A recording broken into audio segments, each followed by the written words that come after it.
Hey,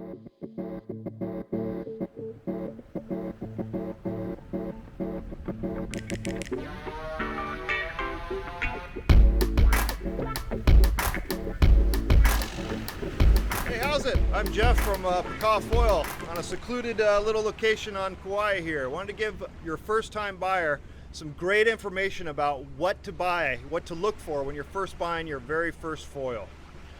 So I've been riding a couple of years now. I've been towing people and teaching people on behind a boat for a couple of years, and I've ridden a lot of different foils: Slingshot, Nash, Takuma, Armstrong, Lift, and I've been riding the Konrad foils for about a year now. So I actually have a pretty biased opinion at this point about what to look for. So there's a lot of stuff on there. Be careful about what you buy on Craigslist. There's a lot of stuff to know at the introduction before you get into the foil. So let's go through it. Let's go through some of the parts here, just so you have a basic knowledge of what the parts are. So first of all, we have the base on a foil. This mounts to the board. It's nice to have this little component right here so you don't have to take the nuts out. We have all these components are based on a airplane parts as well, except for the mast. But we do have a mast which comes in different sizes for different reasons. We'll get into that in a second. We have a front wing, we have a fuselage, and then we have a stabilizer. Also on some of these, you'll see a little shim right here that you can adjust the angle for your back stabilizer. Most people just like zero, and good to have a zero or a directly mounted stabilizer that goes right on there at the start. Next thing people really need to know about before they buy a foil is what size is it and what discipline is it going for. So we have different sizes for different disciplines or for different speeds that you're going. Basically, your prime mover is what's going to get you going to a speed that gets you up on foil. And that prime mover, it may be a wing, it may be your hands paddling, like on a surfboard, it may be a paddle and supping it, or it could even be tow-in. So generally speaking, the bigger and the faster your prime mover is, or more powerful your prime mover is, the smaller the wing that you're going to go. So for instance, we have wings are measured in either square inches or square centimeters for the surface area. Not the best way to do it because it doesn't really tell you how much lift it has, but it is a good starting point. So for instance, the 1300 here is probably good for about a 170-pound rider in a medium-sized wave, maybe chest high or smaller waves. 1600 starts to get into a little bit bigger rider in the same size waves, or a sup, and then the 1900 starts to get into a beginner rider on a wing, or in really small waves or flat water if you want to be able to pump. So it's based on the speed that you go, your weight, as well as how big a board you have before you go on to decide. There's also these many different disciplines, as we talked about a little bit. We got winging surfing, we got tow-in, we got sup, we got prone. So depending on how fast you go down in size. If you're going faster, you're going to get a smaller wing. If you have a bigger wave, head high or higher, that's usually the time you're going to go down in size. Or as you get better and better and start losing weight, you're going to go down in size as well. The next thing to talk about is high aspect versus medium aspect. So medium aspect are considered more surfable, so you can slash and turn on a wave. It's a little bit easier to learn on. Whereas a high aspect wing is much more narrow chord and a little bit wider. So it's actually a little bit harder to learn on, but it's easier to pump on flat water or on the waves, and it's easier to glide on. It has a lot more glide than the medium aspect. Ultimately, the foil that you choose is more based on your riding style, and you're probably going to adapt to whatever you buy anyway. And if you want to choose to change your riding style, that may influence your decisions as well, such as the high aspect to medium aspect. This 1200 high aspect wing has about the same lift as about a 1600.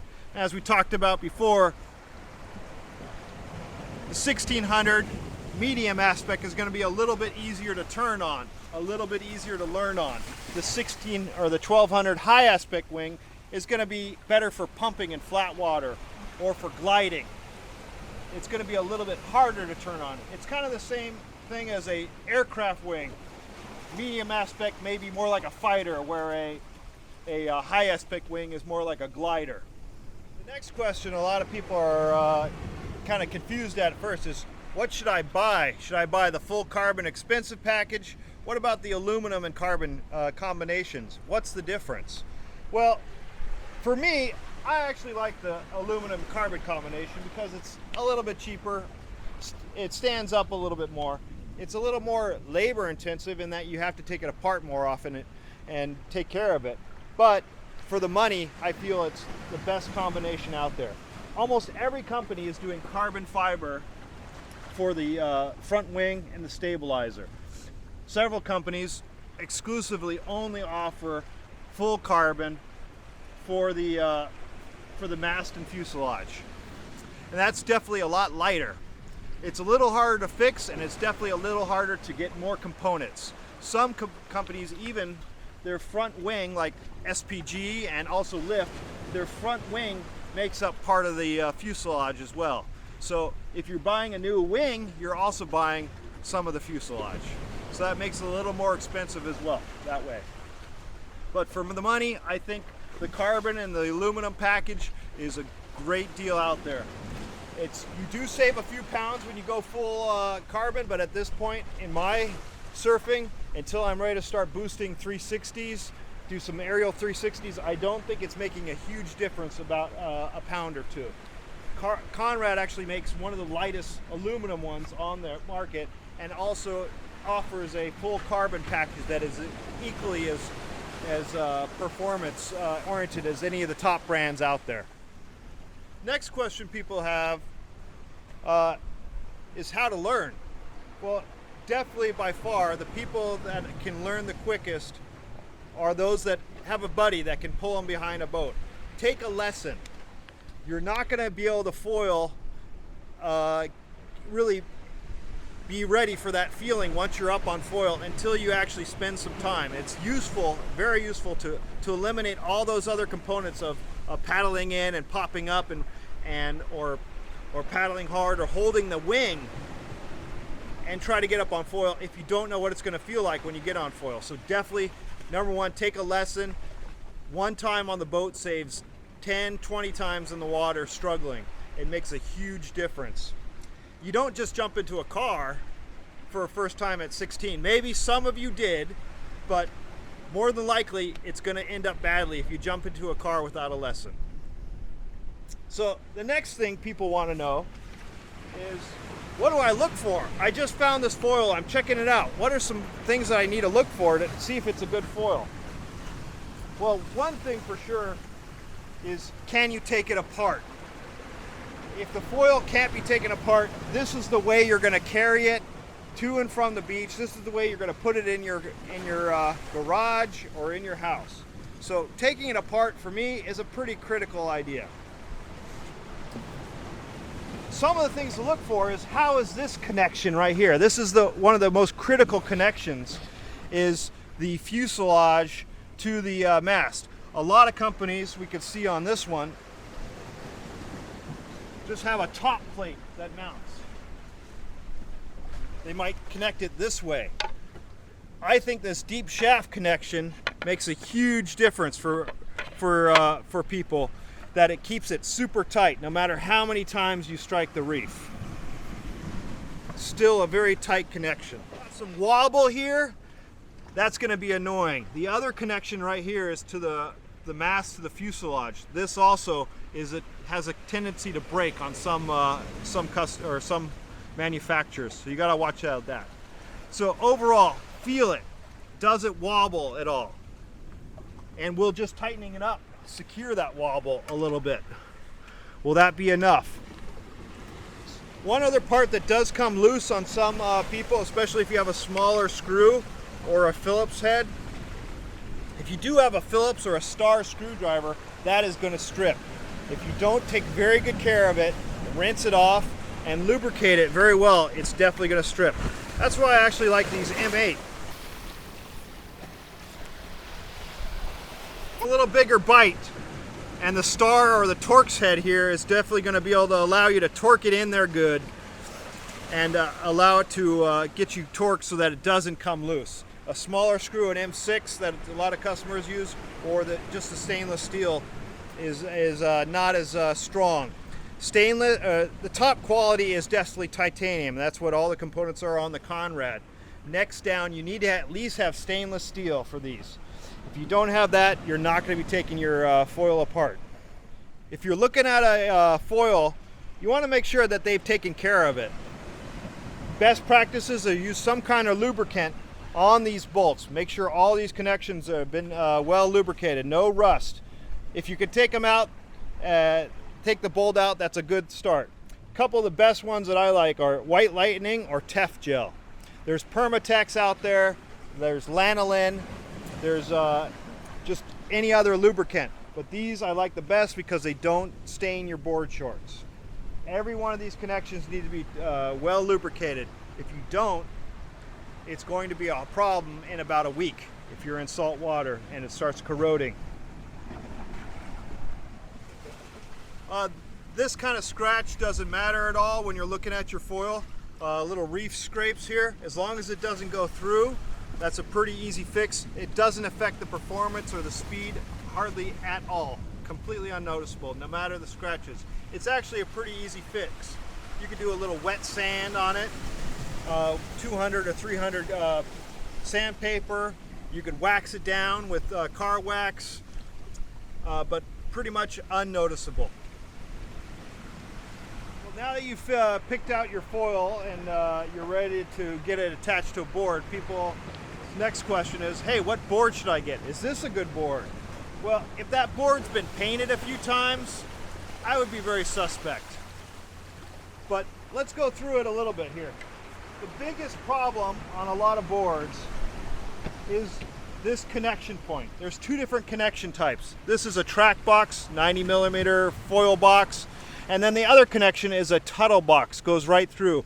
It usually doesn't have a base, goes right through the board and you bolt it from the other side. So that box is the tuttle box is kind of going away. It came in from the windsurfing decades ago. And that actually puts a lot of a force on the box. So some of those boxes come loose pretty easily. So that's why a lot of manufacturers are switching exclusively to the track box. It actually spreads out the force, and it's easier to keep that box in good shape.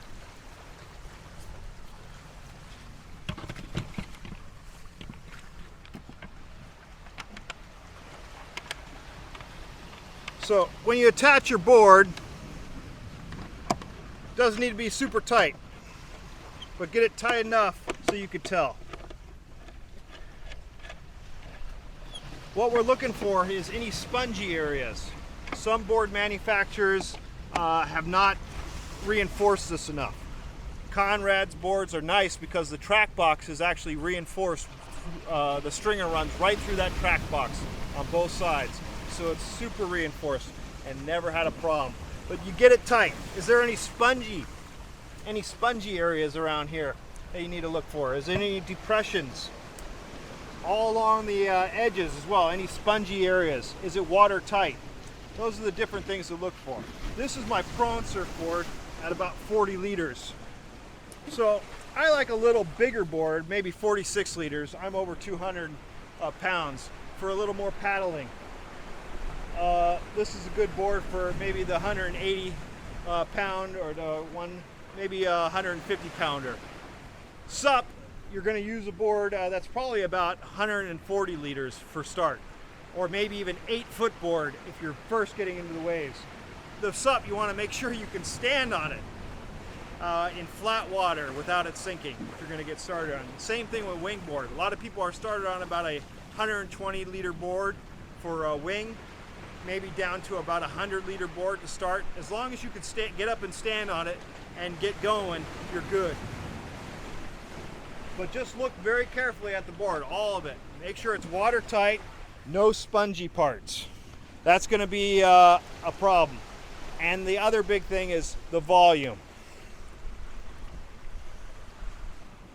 So a lot of people ask, why did you get into foiling? What excited you? I think First seeing Kai Lenny's videos of doing 11 waves in a row is probably what first excited me about foiling, as well as the kite foiling aspects coming from a kite surfing background.